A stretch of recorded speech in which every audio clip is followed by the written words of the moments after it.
রাজধানীর মোহাম্মদপুর কৃষি মার্কেট সংলগ্ন প্রিন্স বাজারের সামনে থেকে ১১ বছরের আরাবী ইসলাম সুবাকে একটি ছেলের হাত ধরে চলে যেতে দেখেছে পুলিশ। ২ মাস আগে মায়ের চিকিৎসার জন্য বরিশাল থেকে ঢাকায় এসেছিল সুবা। রোববার সন্ধ্যায় ৬টার দিকে ফুফাতো ভাইয়ের সঙ্গে বাসা থেকে বের হয়েছিল সে। সিসিটিভি ফুটেজে দেখতে পেয়েছে পুলিশ, একটি ছেলের হাত ধরে চলে গিয়েছে মেয়েটি। নিখোঁজ সুবা বরিশালের একটি বিদ্যালয়ের ৬ষ্ঠ শ্রেণীর শিক্ষার্থী।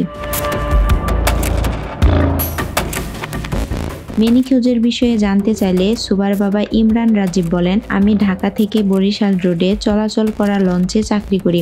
গত ২ মাস আগে আমার স্ত্রীর ক্যান্সার ধরা পড়ে। মোহাম্মদপুর তাজমহল রোডে আমার বোনের বাসায় থেকে স্ত্রীর চিকিৎসা করাচ্ছিলাম। আমার একমাত্র মেয়ে আরাবী ইসলাম সুবা রোববার সন্ধ্যায় আমার বোনের ছেলের সঙ্গে বাইরে যায়। তারা দুজনে কৃষি মার্কেট এলাকার প্রিন্স বাজারের সামনে রাস্তা পার হয়।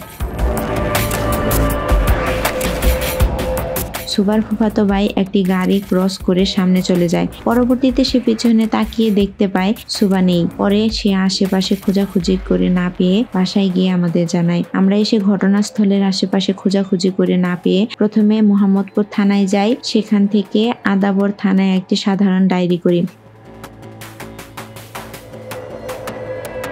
১১ বছর বয়সী স্কুল শিক্ষার্থী নিখোঁজের বিষয়ে জানতে চাইলে সোমবার ৩ ফেব্রুয়ারি রাত ৮টার দিকে আদাবর থানার ভারপ্রাপ্ত কর্মকর্তা মাহফুজ ইমতিয়াজ ভুইয়া দৈনিক সময়ের আলোকে বলেন, মেয়েটির পরিবারের লোকজন বিকেলে থানায় এসেছিলেন। এই ঘটনায় একটি জিডি হয়েছে।